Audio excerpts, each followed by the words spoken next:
प्रिय विद्यार्थियों, YouTube channel में आपका एक बार फिर से स्वागत है। इस वीडियो पार्ट नंबर 18 में हम पढ़ रहे हैं विविध प्रश्नमाला वास्तविक संख्याएं, जिसकी विविध प्रश्नमाला क्वेश्चन नंबर 13। देखें, दर्शाइए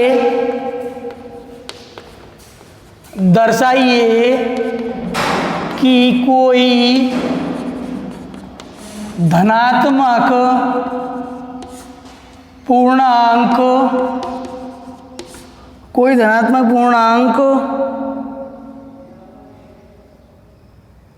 विषम पूर्णांक 4q + 1 व 4q + 3 के रूप का होता है। तो मान लीजिए, माना कोई धनात्मक विषम पूर्णांक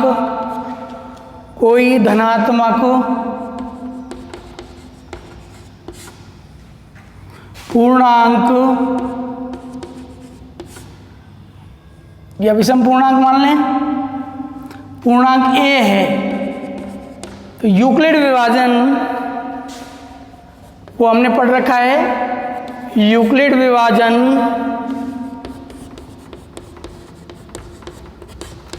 प्रमेयिका से a बराबर BQ + R, R is less than B and greater than equal 0। तो इसमें B की वैल्यू हो जाएगी 4 और R बराबर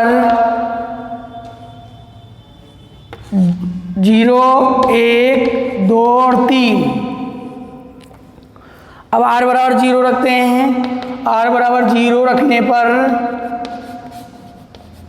तो A बराबर 4q + 0, तो A बराबर हो गया 4q। अब 4 यानी q 4 से गुणा है, अर्थात ये 2 का गुणज हुआ, 2 का गुणज है। ये जो पूर्णांक है वो 2 का गुणज है, अतः समपूर्णांक है, समपूर्णांक है। हमें लेना है विषम, तो सम में 1 जोड़ने पर विषम प्राप्त हो जाता है। तो R बराबर 1 रखें, R बराबर 1 रख के देखें। R बराबर 1 रखने पर तो A बराबर 4q + 1, यहाँ पर 1 लिख दें। और ये विषम पूर्णांक है, क्योंकि जब हम 4q जब समाया था उसका कारण क्या था, 2 का गुणज है, 2 से विभाजित हो जाता है, इसलिए समपूर्णांक है। तो 4q + 1 विषम पूर्णांक हो गया। अब आप R बराबर 2 ने रख करके 3 रखें सीधा ही। R बराबर 3 रखने पर तो हो गया A बराबर 4q + 3, इसमें 2 नंबर डाल दें। और अब 1 व 2 से हमें ज्ञात हो रहा है कि कोई धनात्मक विषम पूर्णांक, क्योंकि A को हमने क्या माना था, धनात्मक पूर्णांक माना था, और ये दोनों विषम पूर्णांक हैं। तो कोई धनात्मक विषम पूर्णांक, इसको विषम ही मान लीजिए, यहाँ पर भी विषम हमने यहाँ ज्ञात कर लिया, चलो छोड़ो। कोई धनात्मक विषम पूर्णांक 4q + 1 व 4q + 3 के रूप का होता है।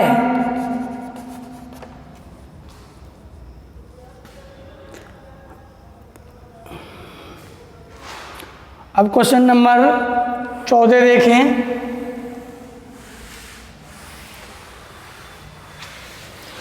ये यूक्लिड विभाजन से पूर्णांक ज्ञात करना किस रूप का है वो हम 2.1 अध्याय प्रश्नावली में ही सीख चुके हैं।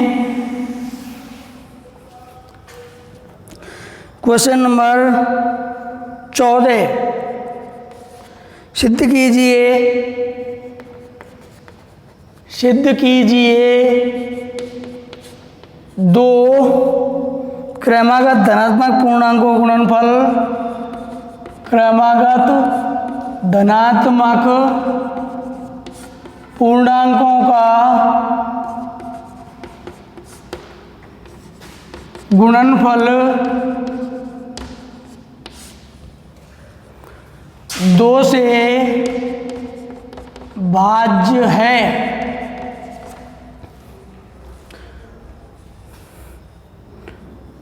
क्रमागत भी होने चाहिए और धनात्मक भी होने चाहिए। तो हल करें। माना पहला धनात्मक पूर्णांक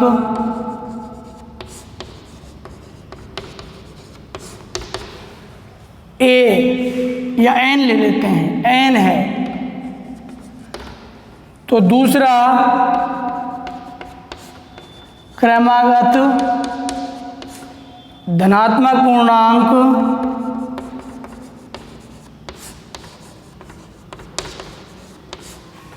होगा n+1। अब प्रश्न ये कह रहा है इनका गुणनफल, तो प्रश्न अनुसार n गुणा n+1 जब क्या होगा n² प्लस n गुणा 1 करेंगे तो n आ जाएगा। अब ये 2 से भाज्य है कि नहीं ये जांच करते हैं। तो n बराबर 1 रख कर देखें। n बराबर 1 रखने पर तो हो गया 1 का स्क्वायर प्लस 1 बराबर 1 + 1 बराबर 2, जो 2 से भाज्य है, जो कि 2 से भाज्य है। 1 नंबर डाल लें। ऐसे n बराबर 2 लिखें। n बराबर 2 रखने पर 2 स्क्वायर प्लस 2 बराबर 4 + 2 बराबर 6। ये भी 2 से भाज्य हो गया, जो कि 2 से भाज्य है। ऐसे n बराबर 3 रखा देख लें। n बराबर 3 रखने पर यह हो गया 3 स्क्वायर प्लस 3 9 + 3 12, जो 2 से भाज्य है। इस प्रकार से 1 2 3 से ये निष्कर्ष निकल रहा है 1 2 व 3 से 2 क्रमागत धनात्मक पूर्णांकों का गुणनफल 2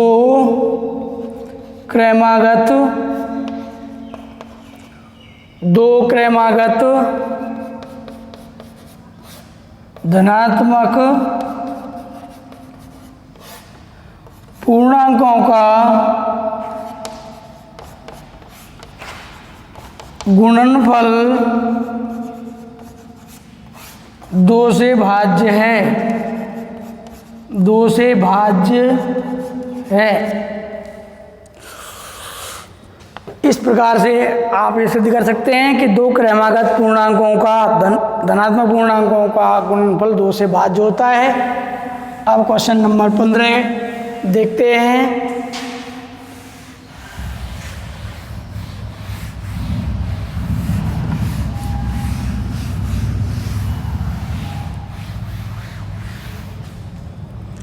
क्वेश्चन नंबर 15 देखें। वह बड़ी से बड़ी संख्या ज्ञात कीजिए,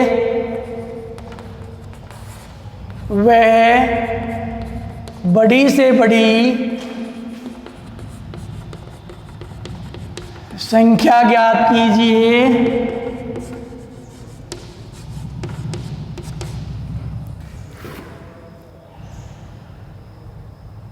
जिससे 2053 व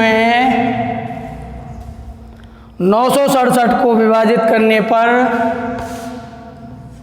967 को विभाजित करने पर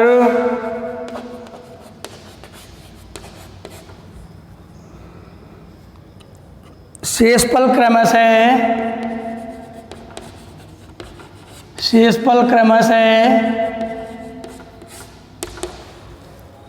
5 तथा 7 प्राप्त होते हैं। 5 तथा 7 प्राप्त होते हैं। अब देखिए, तो कोई अभिष्ट संख्या है वो जिस संख्या के बारे में हम जानते नहीं हैं, तो उस संख्या को मान लिया हमने अभिष्ट संख्या है कोई, तो इसमें नोट लिखा हुआ है, लिखें हल में, माना अभिष्ट संख्या, ये दिया हुआ है कि अभिष्ट संख्या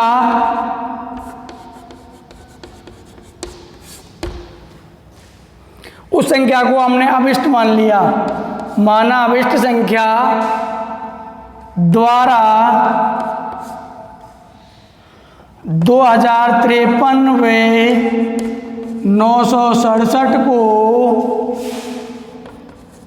विभाजित करने पर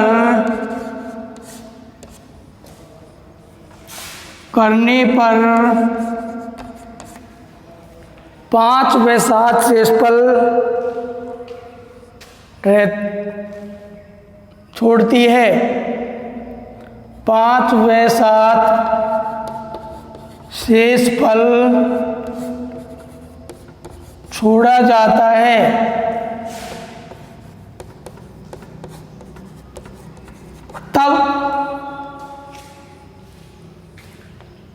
तब अभिष्ट संख्या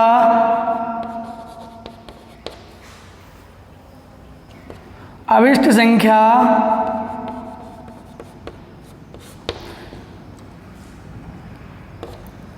2053 माइनस 5 बराबर 2048 व 967 माइनस 7 बराबर 960, इधर इसे यहाँ लिख कर यहाँ लिखे हैं 967 माइनस 7 बराबर 960। इन दोनों संख्याओं को जब इन दोनों संख्याओं को विभाजित करती है तो शेषफल 5 और इसमें 7 प्राप्त होता है। और जब शेषफलों को हम इन संख्याओं में से घटा दें तो ये संख्या प्राप्त होती हैं। इन संख्याओं को ये अभिष्ट संख्या पूर्णतया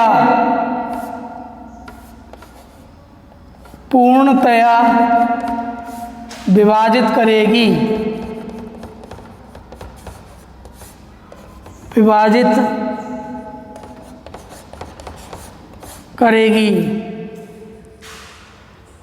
अब कोई संख्या जब किन्हीं संख्याओं को पूर्णतया विभाजित करती है, बड़ी से बड़ी संख्या, तो वो HCF होती है। इसलिए अभिष्ट संख्या 2048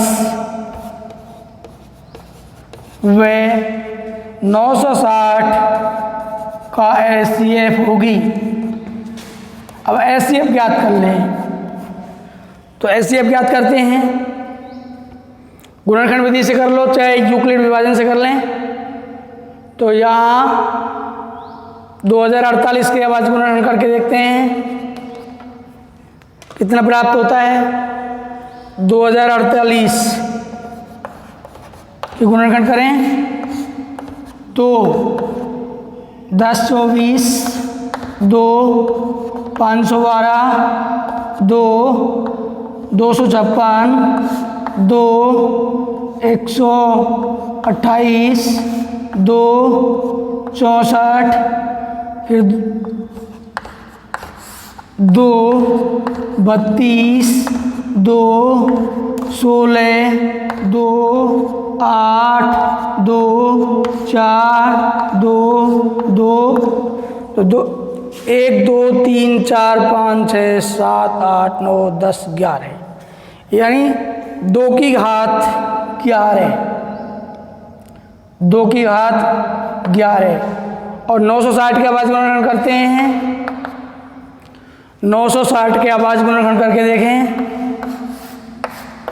2 480 बार 2 से फिर विभाजित करते हैं 240 बार, फिर 2 से विभाजित करते हैं 120 बार, फिर 2 से विभाजित करते हैं 60 बार, फिर 2 से विभाजित करते हैं 30 बार, फिर 2 से विभाजित करते हैं 15 बार, फिर 3 से विभाजित करते हैं 5 बार, 5 से विभाजित करें तो 1 बार। तो 1 2 3 4 5 6 2 की पावर 6 गुणा 3 गुणा 5 तब एचसीएफ निकल के आएगा 2 की घात 6 क्योंकि इसमें 2 की घात 11 है, इसमें 6 है। न्यूनतम घात को लेना है एचसीएफ के लिए, बाकी 3 और 5 की निचले गुणनखंडों में एक एक घात हैं, ऊपरी गुणनखंडों में नहीं है तो ये छोड़ दें। 2 की पावर 6 यानी 2 गुणा 2 गुणा 2 गुणा 2 गुणा 2 गुणा 2 बराबर हो जाएगा 2 दूनी 4 दूनी 8 दूनी 16 दूनी 32 दूना 64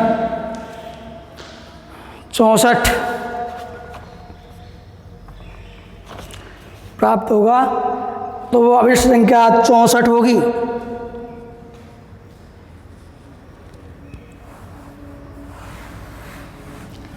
क्वेश्चन नंबर 16 देखें।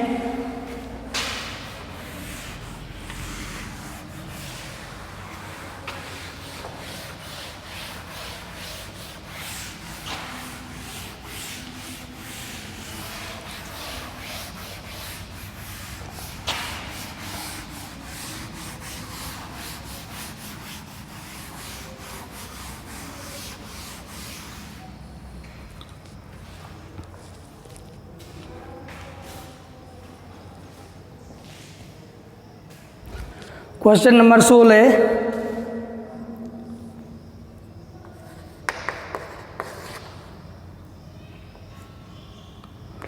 7 गुणा 11 गुणा 13 प्लस 13 और 7 गुणा 6 गुणा 5 गुणा 4 गुणा 3 गुणा 2 गुणा 1 प्लस 5 भाज्य संख्याएं क्यों हैं? भाज्य संख्याएं क्यों हैं? तो इसमें देखें 7 गुणा 11 गुणा 13 प्लस 13 में 13 इसमें एक पद में और 13 ही दूसरे पद में। 13 उभयनिष्ठ गुणनखंड है, उभयनिष्ठ गुणनखंड है।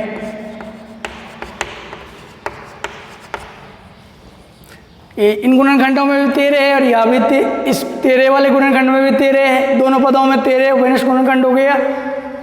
अतः है संख्या 13 से भाज्य है। संख्या 13 से भाज्य है। इस प्रकार उभयनिष्ठ गुणनखंड लेकर देख सकते हैं, कॉमन लेकर के 7 गुणा 11 गुणा 1 प्लस 1 ऐसे आ जाएगा।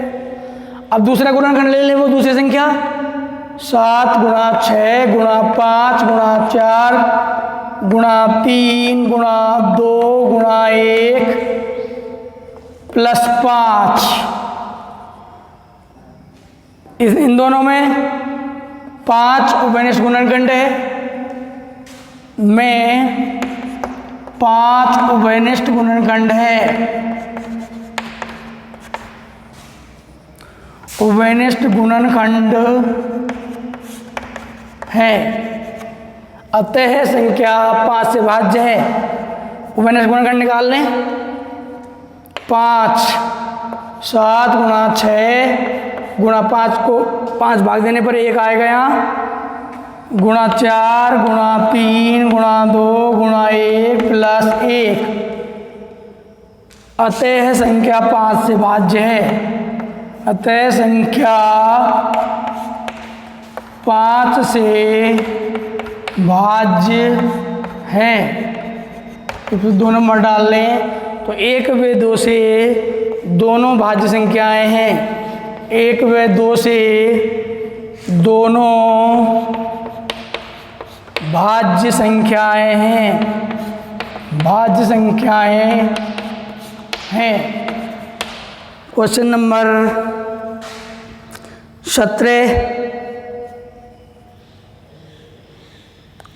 देखें।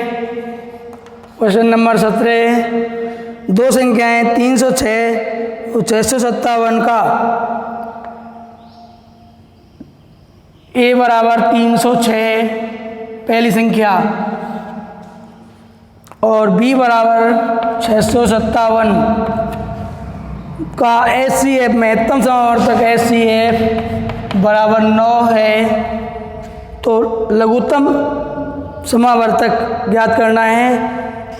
LCM 306 और 657 ज्ञात करना है। तो अब हमने सूत्र पढ़ रखा है या फार्मूला हम जानते हैं कि LCM बराबर A गुणा B बटे HCF होगा। तो अब आगे करें, A गुणा B करते हैं तो 306 यानी LCM बराबर 306 गुणा 657 बटे 9 से विभाजित कर लें किसी एक को। 9 7 63, 2 9 27 और 306 गुणा 73, तो एलसीएम आएगा 73 गुणा 6 करते हैं 438, 73 गुणा 0 0 और 43 3 का और 73 219 और 4 223, 22,338 एचसीएफ प्राप्त होगा।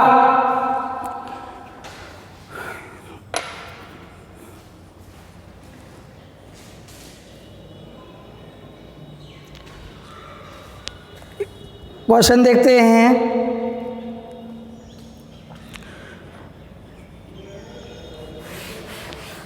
कि एक आयताकार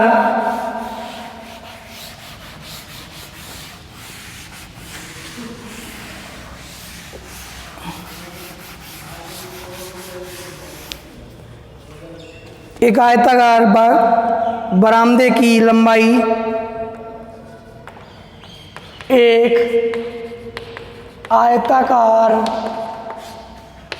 बरामदे की लंबाई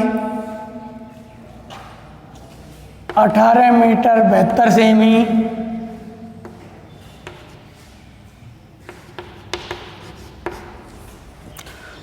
तथा चौड़ाई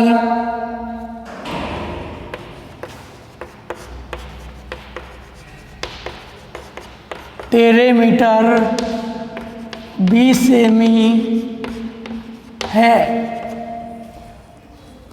इसमें समान विमाओं वाली वर्गाकार टाइलें लगानी हैं। इसमें समान विमाओं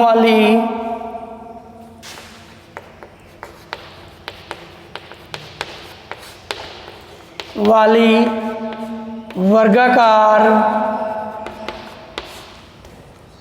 टाइलें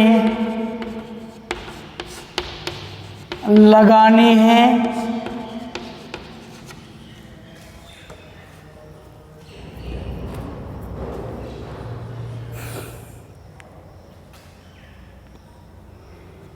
इस प्रकार टाइलों की न्यूनतम संख्या ज्ञात कीजिए। इस प्रकार टाइलों की न्यूनतम संख्या ज्ञात करो। तो देखो लंबाई हो गई आपकी, बरामदे की लंबाई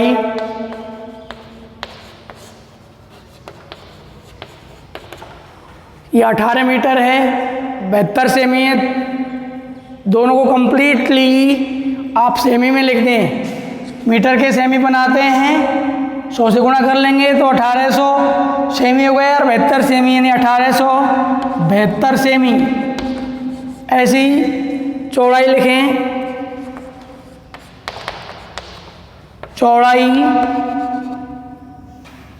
बराबर हो गया लंबाई L, चौड़ाई B बराबर 1320 सेमी। अब इसमें वर्गाकार टाइल लगानी है, तो जो बरामदे का क्षेत्रफल है,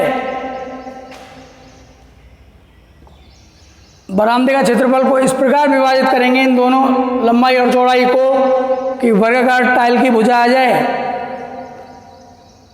तो लगने वाली